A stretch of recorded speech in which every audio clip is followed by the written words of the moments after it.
अस्सलाम वालेकुम। सुप्रभात बच्चों, आशा करती हूँ आप सब कुशल मंगल होंगे।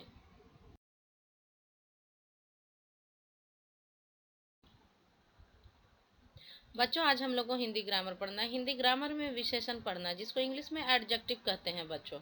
यहाँ देखें विशेषण की परिभाषा। पहले, वाक्य में जो शब्द संज्ञा या सर्वनाम की विशेषता प्रकट करता है यानी बताता है, उसे विशेषण कहा जाता है।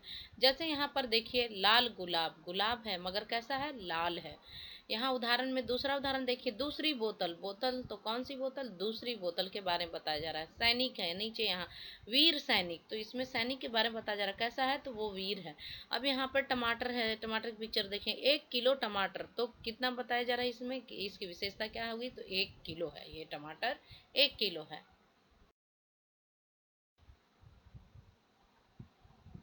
बच्चों, हम लोग साथ ही जानेंगे कि विशेष क्या है। जिन संज्ञा और सर्वनाम शब्दों की विशेषता बताई जाती है वे शब्द विशेष होते हैं। उदाहरण में यहाँ 3 उदाहरण मैं दिखा रही हूँ, बता रही हूँ बच्चों, देखें यहाँ गौर से। पहला सेंटेंस लिखा हुआ है, गुब्बारे वाला रंग बिरंगे गुब्बारे लेकर खड़ा है। अब इसमें देखिए, रंग बिरंगे तो उसकी विशेषता बताई गई, और गुब्बारे किस चीज के बारे में, रंग बिरंगे कौन सा चीज है, तो गुब्बारे, तो वो विशेष से हो गया। दूसरा उदाहरण यहाँ नीचे उसी तरह देखिए, नेहा के पास 4 पुस्तकें हैं, तो कितने हैं, 4, तो ये उसकी विशेषण है, ये विशेषता बताई जा रही है। और पुस्तकें जो हैं वो कितनी है, यहाँ पुस्तकें के बारे में विशेष हुआ। तीसरा उदाहरण यहाँ पे, अतुल 2 किलो सेब लाया, तो 2 किलो इसका यहाँ पर विशेषण हुआ और सेब विशेष से हुआ बच्चों। बच्चों, अब हम लोग जानेंगे यहाँ पे कि विशेषण के कितने प्रकार होते हैं। विशेषण के प्रकार यानी विशेषण के भेद, कितने प्रकार के विशेषण होते हैं। तो विशेषण 4 प्रकार के होते हैं बच्चों। पहला देखिए, गुणवाचक विशेषण, दूसरा संख्यावाचक विशेषण, तीसरा परिणामवाचक विशेषण, और चौथा है संकेतवाचक विशेषण।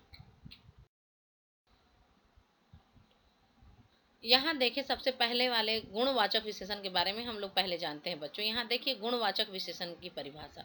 वह विशेषण जो किसी संज्ञा या सर्वनाम का गुण, रंग, आकार, प्रकृति आदि का बोध कराते हैं, उन्हें गुणवाचक विशेषण कहते हैं। जैसे यहाँ पर एक उदाहरण के तौर पर दिया हुआ है, कोट है लेकिन कैसा है, नीला कोट है।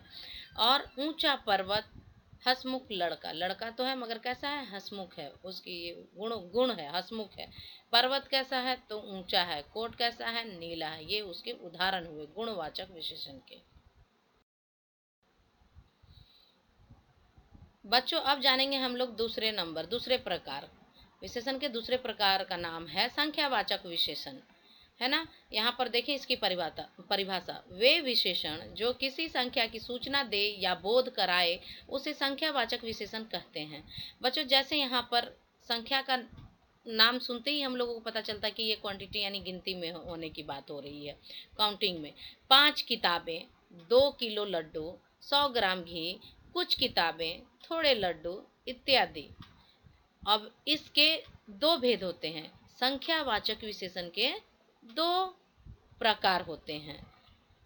यहाँ पर पहला निश्चित संख्यावाचक विशेषण, दूसरा है अनिश्चित संख्यावाचक विशेषण। बच्चों, अब हम लोग इसके बारे में भी डिटेल से जानेंगे। अब आपसे पूछा, ये तो 4 भेद उसके होते ही हैं, तो हम लोग पहला गुणवाचक जाने, दूसरा संख्यावाचक विशेषण। अब संख्यावाचक विशेषण के भी 2 प्रकार होते हैं। पहला निश्चित संख्यावाचक विशेषण, दूसरा है अनिश्चित संख्यावाचक विशेषण। इन दोनों के बारे में हम लोग डिटेल से जानते हैं। बच्चों, यहाँ पर देखें, पहला निश्चित संख्यावाचक विशेषण की परिभाषा। यहाँ पर निश्चित संख्यावाचक विशेषण में निश्चित संख्या का बोध होता है, यानी एक पर्टिकुलर आपको एक्यूरेट काउंटिंग बताया जाएगा इसमें। जैसे उदाहरण में यहाँ पर दिया हुआ है, 5 किताबें, 2 किलो लड्डू। जैसे उदाहरण वहाँ दिए, 1 केजी अमरूद भी बोल सकते हैं, 2 केजी आम भी बोल सकते हैं। मतलब इसमें पूरे 1 2 काउंटिंग, 10 रुपए, 5 रुपए, ऐसे ये उदाहरण निश्चित संख्यावाचक का हुआ। अब आती है उसके दूसरे प्रकार। यहाँ देखिए, अनिश्चित संख्यावाचक विशेषण। इसकी परिभाषा को देखें। अनिश्चित संख्या वाचक विशेषण में अनिश्चित संख्या का बोध होता है, क्योंकि इसमें एक परमानेंट पर्टिकुलर आपको एक एक्यूरेट संख्या नहीं बताया जाएगा बच्चों। इसमें उदाहरण के तौर पे आप देखें, यहाँ अनिश्चित संख्या वाचक विशेषण में उदाहरण में कुछ हो सकता है, कई हो सकता है, बहुत से, आदि ऐसे हो सकता है बच्चों।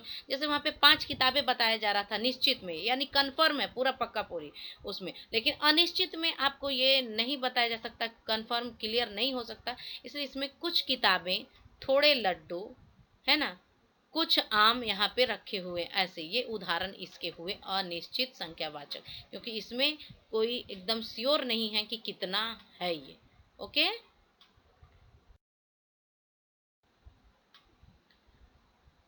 बच्चों मैं विशेषण को 2 पार्ट में करके पढ़ाऊंगी। आज सिर्फ मैंने आपको 2 भेद के बारे में पढ़ाया डिटेल से। अब ये पार्ट 1 में, और इसके पार्ट 2 मैं बना रही हूँ, जिसमें बाकी 2 भेदों को मैं डिटेल से पढ़ाऊंगी, आप लोगों को विस्तार से समझाऊंगी। आशा करती हूँ कि आज की यह 2 भेद आपको अच्छी तरह से समझ में आए होंगे। फिर मिलती हूँ अगली क्लास में। धन्यवाद।